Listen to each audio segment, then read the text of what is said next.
Good afternoon, everyone, and welcome to the regular council meeting of Monday, November 4th at 4:30.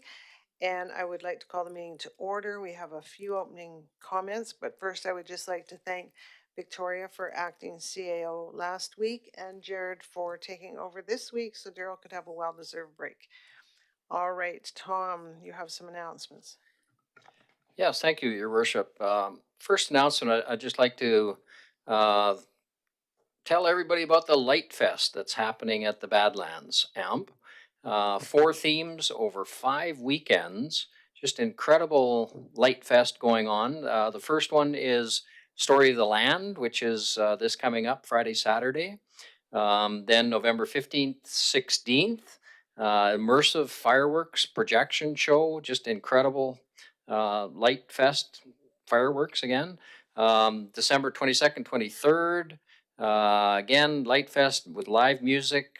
Journey to Bethlehem, December 6th, 7th. Just incredible opportunity to take in a wonderful, wonderful experience. I was there for a sneak preview and to see the Badlands all lit up. You can walk right up the hills and see the whole amphitheater lit up, and you can see all of Drumheller all lit up. So wonderful opportunity if you want something to do the next few weekends.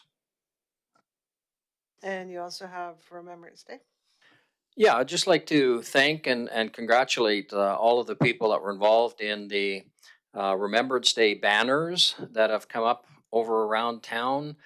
Special thank you to the Legion for spearheading this, the Drumheller Genealogy Club, and also to Fred Makoecki for doing all the printing, and of course the town for putting up all these banners.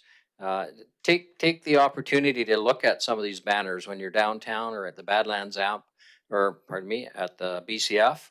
They're very, very interesting, and they highlight all of these people who have many given their lives to preserve the freedoms that we have. Thank you, Tom. Crystal? Yeah, just talking about a couple of events that Travel Drumheller is putting on. So on November 14th, they're doing a Tourism Development Fund information session. So this is if you have a tourism related project or an event, you can come to this information session. They'll help you fill out a grant application that will be coming again in the new year to raise some funding for events. So that's happening on the 14th. And then on November 20th is the stakeholder workshop. So currently they're working on a 3-year strategic plan and are looking for community members to have input on that. So both of those events, you can just register online at traveldrumheller.com and it's free to attend. Perfect. All right, any additions to the agenda? Can I get a motion to adopt the agenda as presented, please? Tony? I move that council adopt the agenda for the November 4th, 2024 regular meeting of council as presented. Seconder, please. Patrick? All in favor? Carried. Can I get a motion to adopt the minutes of October 21st, please? We'll do each one separate. Crystal? I move that council approve the minutes for the October 21st, 2024 council organizational meeting as presented. Seconder, please. Stephanie? Comments? All in favor? Carried. And can I get a motion for the regular council meeting of October 21st? Patrick? I move the council approve the minutes of the October 21st, 2024 regular council meeting as presented. Seconder, please. Lisa? Comments? Lisa? This is just me, but what about it says the draft minutes underneath. Are we supposed to just delete that? Once we approve them, they'll become official. Go ahead, Crystal. Can Lisa second if she wasn't here for those meetings? October 21st says regrets. Yeah, so no, for a seconder, okay. Okay, good catch. Can I get a seconder? Staff. All right. All in favor? Carried. Delayed reaction from somebody else. All right, we shall move on to 9.1.1, please, Mitchell.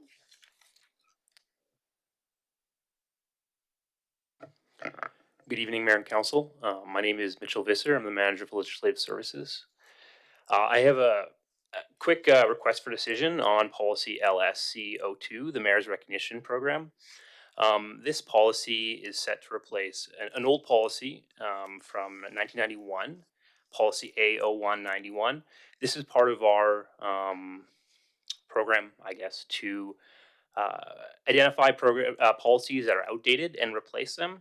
So this policy again is just some housekeeping that we're trying to do to again streamline the process and just update our overall policies and processes. So thank you.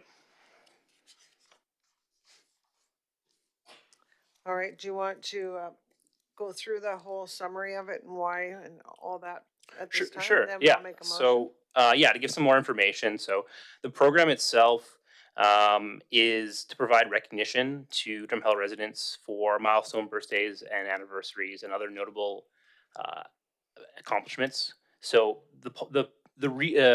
excuse me the rationale for the program is to provide community engagement between mayor and council and the community at large. Uh,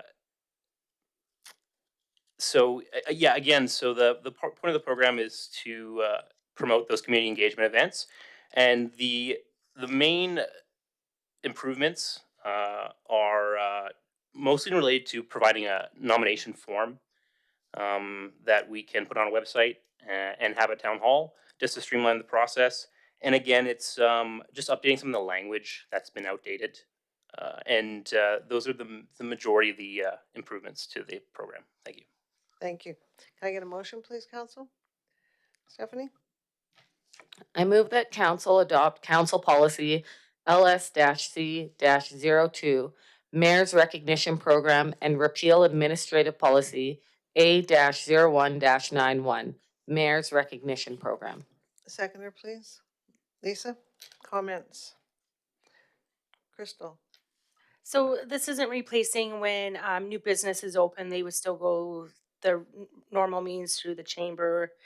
And then we'd have, this is more about birthdays, like anniversaries, like those kind of big milestones, right? It's not necessarily business related. Okay. Yeah, absolutely. Yeah. Tony? Yeah, good work on the update from 1991. Can you tell me, because I didn't even know that this program existed, how much it's been utilized? Is this a resident-driven application, or we're supposed to be awarding these, or just more on the process? I can answer that one. Really, I just get a request if I can do a certificate for somebody for their birthday or stuff like that. So this is really just kind of putting it into a process, because not having the form, it's kind of nerve wracking because I'm not sure if I have the right dates, if I got the right names, if they're spelled correctly. So this just allows it to be more, make sure we're doing it properly. So uh, over the past 7 years, it's been ad hoc. I just get a call and somebody asks me if I can get one done. Now we have an actual design that's standard with the town. And so it's a great way to move this forward. And then we can promote this because now it's in place properly. But it's been there, just never utilized the best of ability. Tom? Yeah, very, very good program. Lots of very good people in this community deserve recognition like this. I guess one concern I have, this is community people generated, and so for those people in the community who know about this, will certainly, I'm sure, take advantage of it. I'm just worried when you have a recognition program and somebody gets missed, then somebody gets miffed, and so I'm just wondering how we can communicate this, that this is out there, so that somebody sees somebody getting recognized and they go, well, why didn't so and so get recognized? And it will probably be because they didn't know this program exists, and the other people did know this program exists who nominated that person. So just wondering about the communication, how we can get this out there. Yeah, thanks, Tom. I think you're absolutely right.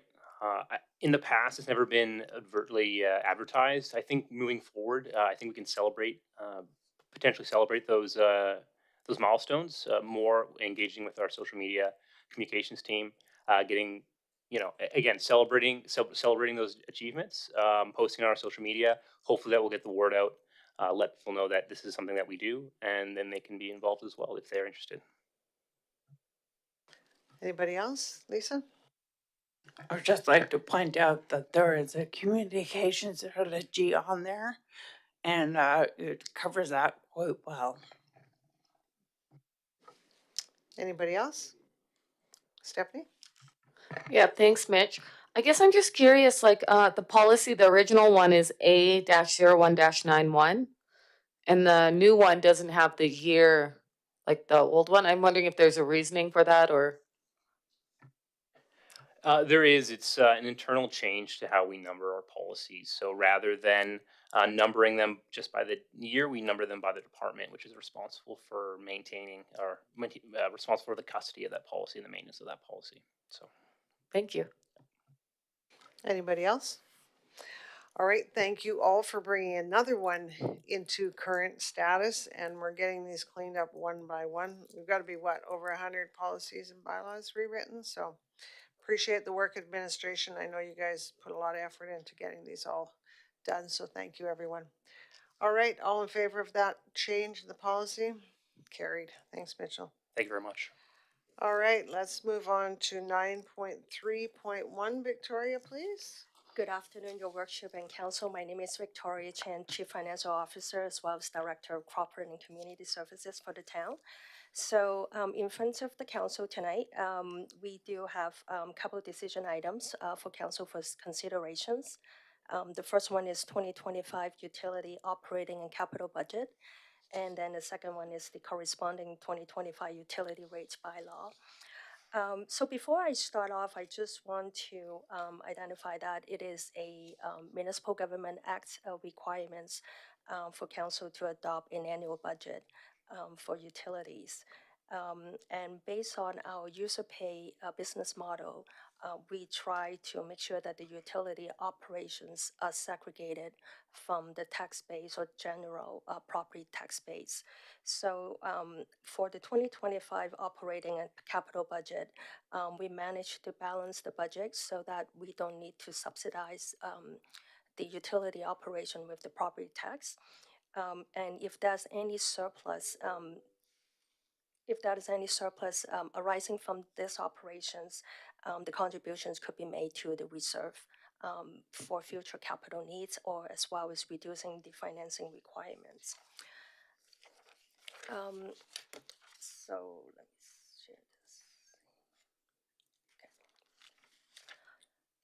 So before I dive into the budget, I just want to speak to the town's comparison to other similar municipalities around. So the red column is Drumheller, and then the yellow column on the right is the average. So with this budget, we're proposing a 5% increase in water, and what that translates for a average residential users. When we identify residential users, they typically use about 20 cubic meters water on a monthly basis. So with that said, with this budget, we anticipated that that would be $1 fixed amount increase plus $2.30 for the usage. So for the water bill, an average user will see an increase of $3.30. And you can see on the chart, even with the increase, Drumheller is still below the average compared to our neighbors. Okay. On a similar factions, wastewater, the proposed budget will be about 6% increase, and that translates to an average residential users about $2 fixed fee increase plus $2.45 in the consumptions. So that translates to $4.45 a month. And as you can see that Drumheller right now is $61.93. compared to the average of 67.84. So even with the proposed increase about $4.45, Drumheller's wastewater rates is still below with our neighbors.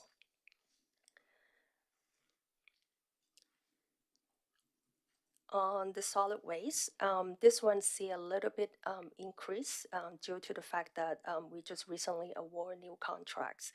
But the net impact is about 25 cents a month. So as you can see, the Drumheller is now paying $11.30 compared to the average of $28.10. So with a quarter per month, we still really below with our neighbors. So if that is no other questions, I'm going to dive into the budget one by one by starting with the operations.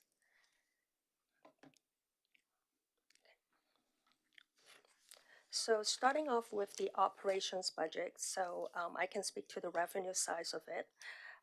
The local improvement is based on the arrangements that we made with the Rosedales in Cambria. So this is a fixed amount, and we anticipated to receive $56,000. And then water sales would be our residents or our users within the Drumheller Valley.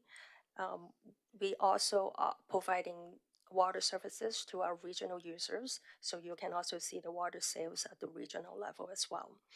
And of course, that is some other minor revenues items such as the installations, the penalties, and one thing I just want to draw the attention to council is that contribution from other local governments basically is based on a 25-year contract with some of the counties. Based on the auditor's recommendations, all these contributions should be recognized as revenue this year, even though we still have 5 years left. So again, this is a 25 years contract. From the auditor perspective, is that now we should recognize all of those revenues instead of deferring it. One new item is called the other income paper bill charge. So this is not a new revenue items. I would treat it more like a cost neutral exercise. This is just to basically offsetting the additional postage costs.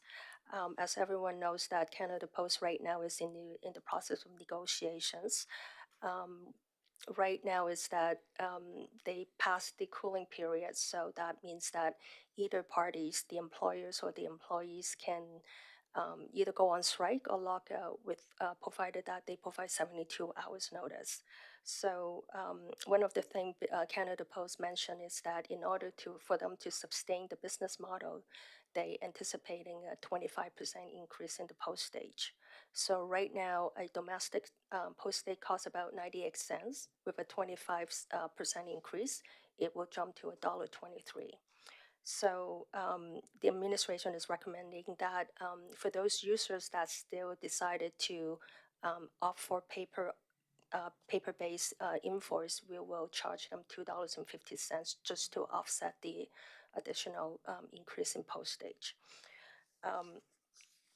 So the total revenue is we anticipating a budget for 4.6 mil, and then I'm going down to the expenses. As their operation, they are pretty standardized. So basically salaries and really the bulk of it. But then of course that is some other expenses such as repairs and maintenance. So with this budget for the water, we anticipating that would be about $500,000 in surplus, which could help into putting into reserve. We anticipating that we will have major capital needs in the future years. So this reserve will help us to finance that. Any questions? Oh, I'm just going to, I need to call a motion here before they question. So if we can just go through the next line, then we'll just go through questions on them all. If that's okay, Council? Okay. okay. So you want me to continue on to take the question at the end, or? Yeah, we'll just Okay. put all the questions at the Okay. end. Okay. Thank you. Okay, so the next one is the wastewater budget. So again, this is operating budget. Wastewater's, it is a more expensive operation, so it is a little bit harder to balance this budget. So as you can see this, we have to draw from reserve to balance this budget. And we are also recognizing that that is the ability to pay for our users, so we cannot really increase the fee to a point that is too drastic. So with the wastewater revenues, we budget for 2.9 mil, and the total expense is 2.9. So, and that is why that is a need to draw from the reserve to balance this. Okay.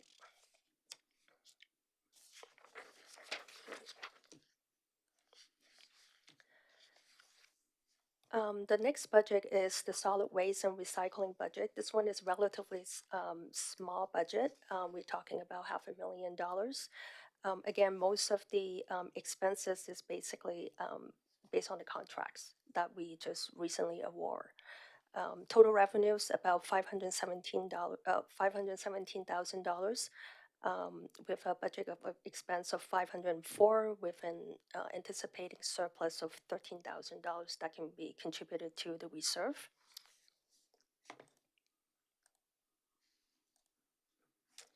So the next one is the capital budget.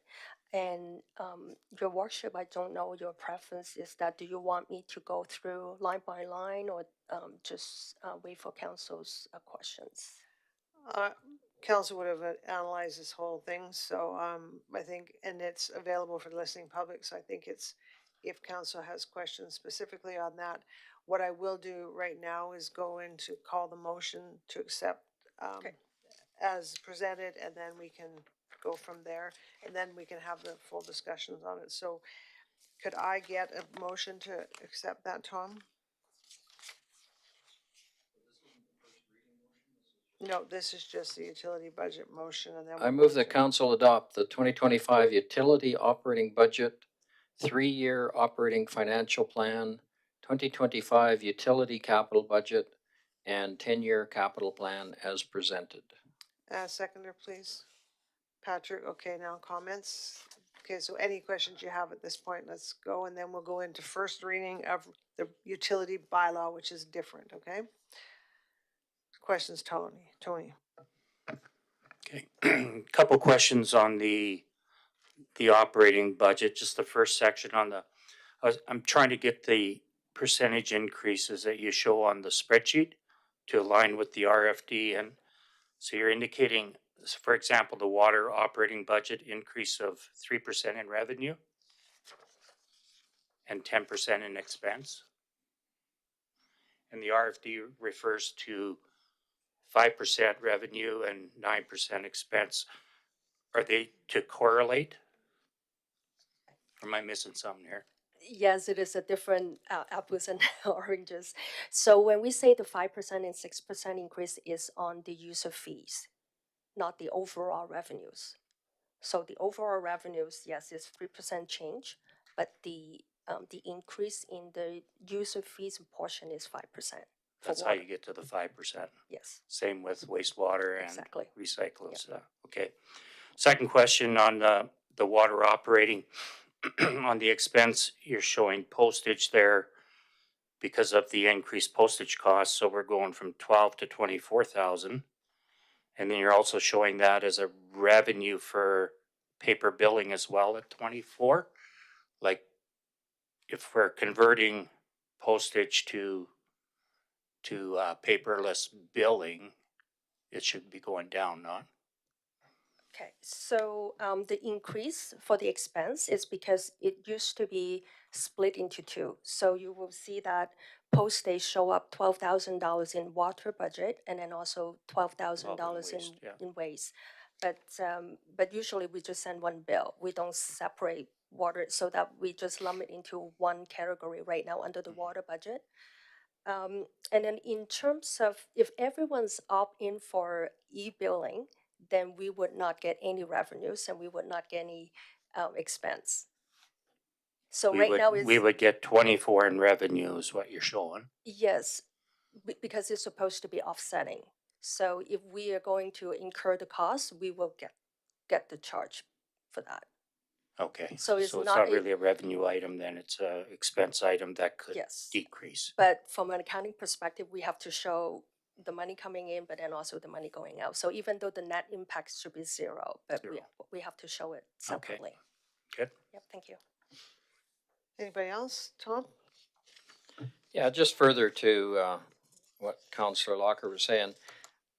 So I don't quite understand. Expenses for water, 9%, increase of 5%, but that equates to expenses of 4.1 million and revenue of 4.6 million. So we get $500,000 surplus, even though the expenses are going up 9%, but we're only increasing the revenue 5%? Because the user fee portion is 5% increase. So because you cannot just use one line items as an overall revenues. So 5% increase for the base rate. It doesn't necessarily meaning that that is the increase for the overall revenues. Does it help? Yeah, it's confusing because the 5% is only for one line item. It's Yes. not for your total Yes. revenue calculation, right? Yes. Yep. Whereas your 9% is all your expenses. So Exactly. presentation looks a little deceiving in that respect. Lisa? For the listening public, just overall, Victoria, can you tell them what they would see for an increase on their bill for next year? Monthly. Thank you. Yes. Okay. So for an average residential user, they will see $3.30 per month for the water and $4.45 for the wastewater. And for the recycling, it will goes up by a quarter, 25 cents. And then for the solid waste will be an increase of $1. So overall, about $1.50. Okay, thanks. Crystal? Yeah, I just have a couple questions that didn't get answered. So salaries and benefits, there's a pretty increase in that because hiring of a new lead operator, plant operator, but split between water and waste, right? And also because we now have a contract for another community for their treatment plants, right? So those will be offset with some of the contract money, right? So I just want to make sure that's clear that, we are doing that service, but we're also getting money from that, right? Yes, we do have an agreement with Delia, if I'm correct, right? So yeah, it is with Delia, and then also we will have a corresponding increase with our regional users as well. So again, it's the user fee of 5% increase for the waters and 6% for the wastewater.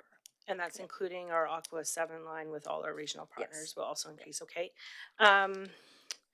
Just other general services, there was quite an increase in that. And I always question what other general services is because it never explains it. Sorry, I'm just going back to that. I'll come back to that one, but there's also a huge amount of carry forward. $2.2 million are being carried forward with the utility cap. Oh, we're talking about that next. Or did we go? No, okay. Utility capital plan. A lot of that is the Machichi Creek that is being worked on currently right now. So that will come off next year's. I would probably ask the project manager to speak to the carry Sorry, forward. Bill. It's a huge amount to be carried forward. And I just want the public to know why we're carrying this forward. So get Bill in. Yes, that is correct. It's largely due to the Machichi Creek lift station. And that project's going to be completed in 2025. That's the goal. Yeah. Okay. And then just my other question about the other general services under the wastewater operating budget goes from 152 to 192, whereas the previous the actuals was only 24,000, but we approved 152. So is it something that's just getting carried over as well? No, operating expense will not be carried forward, so we just expenses in the year. Yes. So we didn't have a lot of expenses, obviously, in this year so far for other Yes. general. What would fall under other general services? Just about anything. Different people code it different. I discovered when I came here 5 years ago. But other general services is freight charges, lab charges, etc. Okay, yeah, those things are hard to estimate. I also was surprised that the electricity went down when I would think that it would be going up. We actually see that across the board is that because we do have a lock-in contract with the brokers, so I don't think our usage goes down. It's just that we lock in at a better rate. That is all my questions. Thanks. Patrick? I just want to say, I'm happy with the modest increase. I think it's important that we are achieving cost recovery and not taking it out of our general revenues. I'm just curious, is there any considerations for people who are unable to get on an e-bill system or something like that for this surcharge for the paper bill?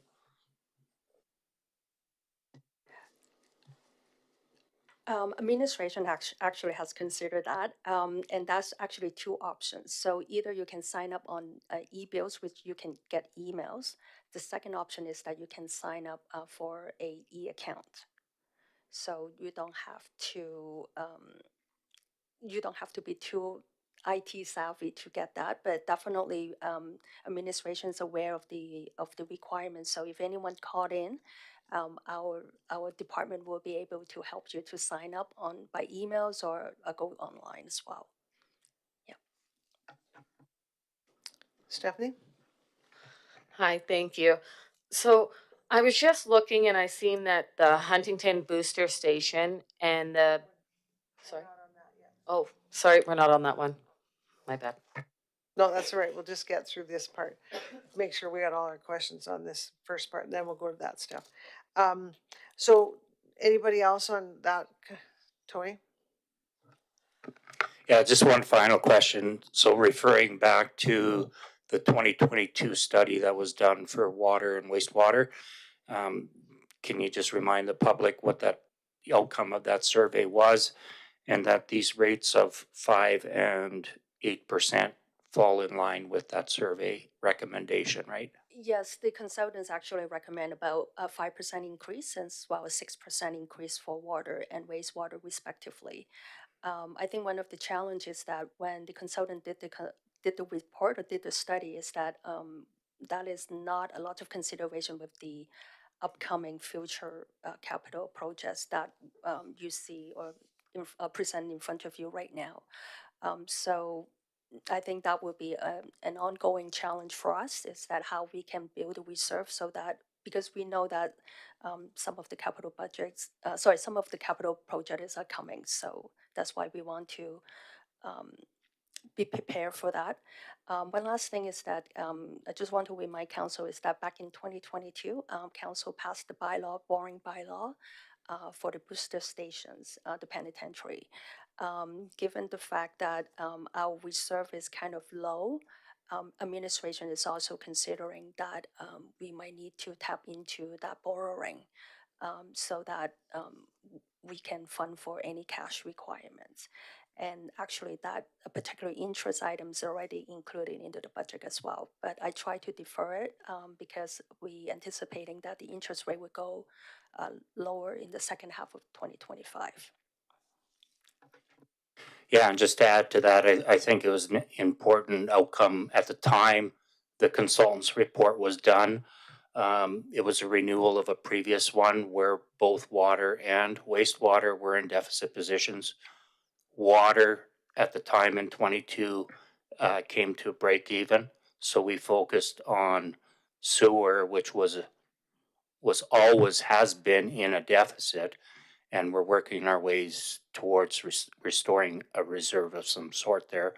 So yes, it is challenging for you to get there and still fund capital items through wastewater when there wasn't a reserve there to start with. Anybody else? Lisa? I was just wondering if you have it available about how many ratepayers there are in each constituency, like Canmore, Camrose, Coaldale, Drayton Valley, all those. Because you have the average for consumption in the town, but I don't see where it says how many repairs are. Just to kind of have a better idea of where we're sitting. So we have over about 3,000 users, but I do not have the breakdown in terms of how many are residentials and commercials. I can get back to council at the next meeting. I'm more interested in what the other communities have. Like, we're using them as a comparison, but at the end of the day, I don't see where it's breaking down. Like, say, Coaldale, when it comes to monthly white wastewater rate comparison, has $50.90 compared to us, which would be, after this is all said and done, 61.93. Which is great, I guess, but for how many people? Okay, I will take notes. Thank you. And I Thanks. think just, if somebody wanted to compare that, they just could go on population comparison too. Like, for example, Camrose is way larger than us, and yet on their water, they're still higher than us. So I think that's probably a population comparison would be the best. Easiest way to say it, yes. But it would be nice to have like a chart that does that as well. Like, I know it's hard when you have only the top and bottom to go on, but it would be very helpful. I would take notes for that. Okay. But usually it's also the scale of economy. So when you have a bigger populations that can share the fixed costs, yes, it will lower the bill. But the challenge is that we only have about 3,000 users. So that's good to hear though, Victoria, Yep. because then what that would be saying when it comes to say Camrose, I think they have a higher population than Drumheller. So more ratepayers and then the rates are down. So just need something there to explain it. But actually, in their water case, their ratepayers are higher and we're still lower. So that's another I way. totally get it, Yeah. but yeah. Yeah, gotta I think explain. if somebody compared this chart, population, it would help them for sure. Thank you. Anybody else? Okay, just a couple comments. First off, the council of, I think it was, well, two councils before us, they put in the cost recovery program. So I think congratulations to them for implementing this, because this could be a whole lot worse right now. So we appreciate those efforts back then. And as we're obviously saying, even though it was implemented back then, we're still struggling to get to cost recovery. So if anybody does wonder why we're trying to do this, it's to, when there is a road water main break or whatever, the funds are available to cover those costs, because obviously we've seen around Alberta some other situations that has caused. The paper bill thing, I agree with your two options there. I think, we just gotta remember we do have seniors in our community, so we just gotta keep that in mind, that we're just gonna have some people who just don't have access to that. So we'll just have to figure out a way when those happen and keep track of that. And then, yeah, and that's a big one. I think, I know probably people are going to be frustrated with it, but the fact is we probably have 1,700 and some still on mail. And at when you start paying staff to stuff these envelopes and printing and postage and stuff, again, I would guess it's probably 35 to $4,000 a month, times that by 12. These are costs that we can, use those funds to help keep our costs lower. So I hope people understand that it's not to be difficult. It's just with technology now, most of us, or many of us, do still keep everything in the computers now. So hopefully we can come up with an understanding on that one. Finally, I think actually everything else was answered. So do you recall the year, Tom, Lisa, that when you guys went into that cost recovery program? Yeah, it was prior to 2010. Okay, so it's been a long time, and I Yep. guess that's my, kind of my point, and is that it's 14 years and we still haven't made the cost recovery. And the other thing I think we need to emphasize is that on our wastewater, we charge 80%, correct? Yeah, so I've had people say, why, why does wastewater have to be X? Because in the summer it goes into the ground and stuff like that.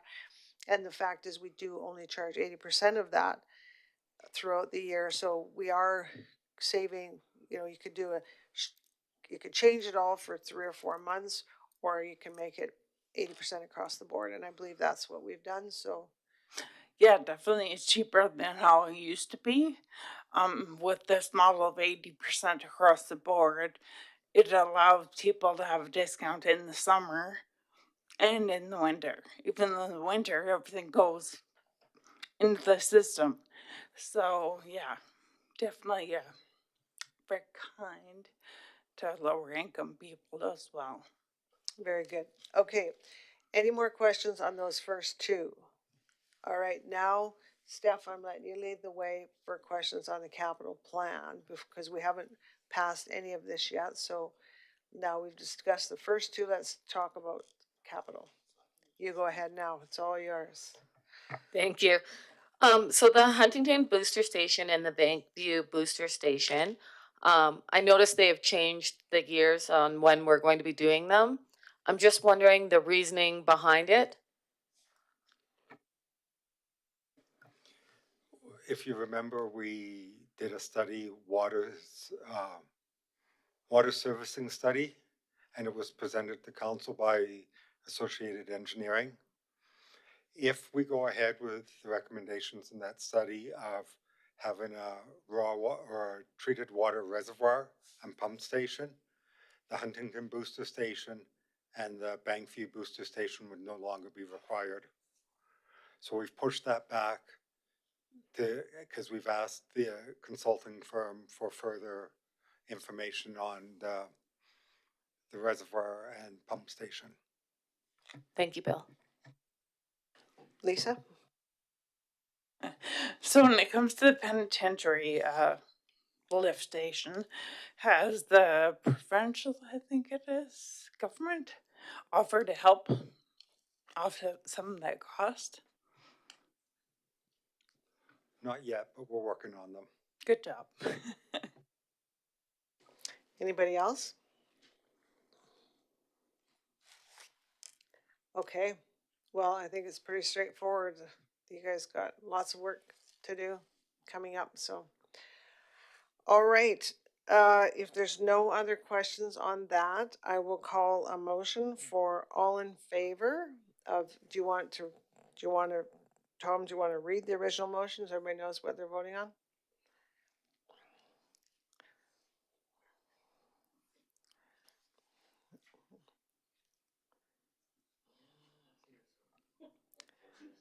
I can read it for you.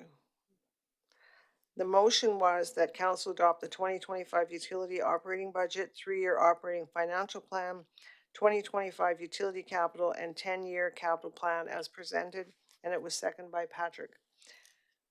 All in favor? Carried. Thank you for all the work done on that. That's a lot, and again, it's difficult. None of us like having to deal. This is the hardest part of the year's budgets, but looks like you guys got a lot in work preparing for it, so thank you for that. All right, let's hit the utility bylaw now, please, Victoria.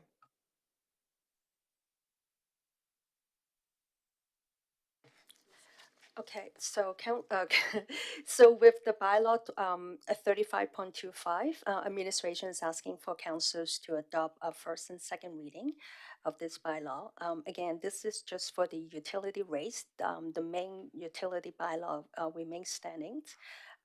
For this year's, as I touched on in the budget, the changes is that Okay, so let me go to the charges. So how it works is that we charge a monthly fixed rate and then plus the water rate. So that one is variable. So 3.1, the monthly meter charge, that is a fixed rate. So if you have an account, this is the fixed rate depending on the group. And then the water rate will be the same for the usage per cubic meter. And then the wastewaters also is based on cubic meters as well. One thing that we added this year is called the 3.7, the statement fee. As I mentioned, this is a cost neutral exercise. Is that if you opt for paper-based monthly billing, that will be a $2.50 per account will be charged on that. And then the rest remain the same. The penalties amounts stay the same. There was some minor increase in the disconnections and reconnection fees. But the rest of the bylaw pretty much the same. No major deviations from last year. Can I get a motion, please, Council? Patrick?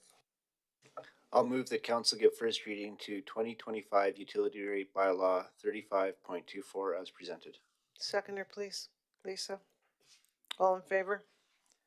Carried. Can I get a motion for second reading, please, Council? Crystal? I move that council gives second reading to 2025 utility rate bylaw number 35.24 as presented. Seconder, please. Tony? Comments? Lisa? So on 3.4, where it has per cubic meter of $7.98.16.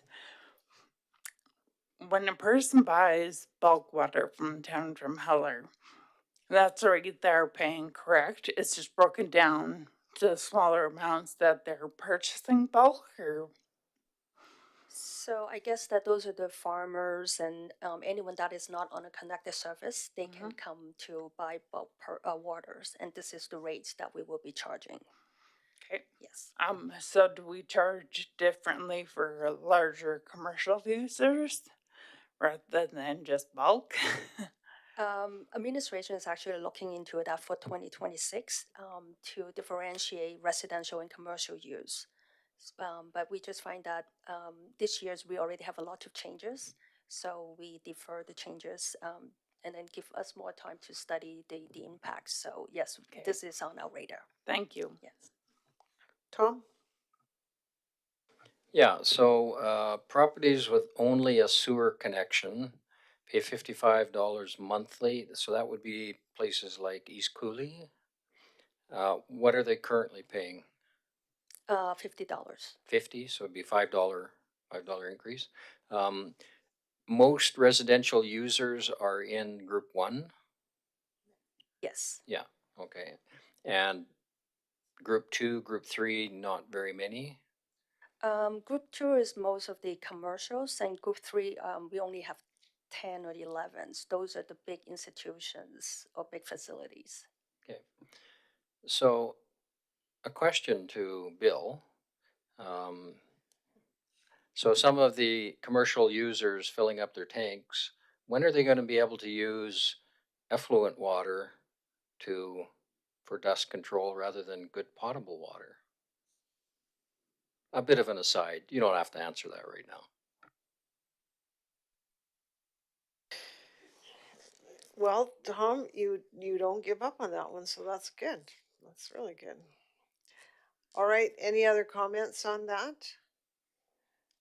Okay, all in favor of second reading? All right, carried. And I want to just quickly thank you guys on this capital budget. Every year it gets better, and every year is getting easier and easier to understand. Going into this last year of our term here, and it's nice to see that you guys are setting it up every year to make it easier for council and future councils to see. So thanks for that. Okay, now we shall move on to 10.1. Stephanie is going to be sworn in as our deputy mayor for the next couple months. So would you like to read your oath, please? I, Stephanie Price, solemnly affirm that I will diligently, faithfully, and to the best of my ability execute according to the law the office of Deputy Mayor for the town of Drumheller for the months of November and December 2024. Congratulations. Well done. Thank you, Tom, for your service over the last couple months. And yeah, so I guess I need a motion to adjourn this meeting. We're done. Tony, I move that council adjourn the meeting. seconder, please. Lisa, all in favor? Carried.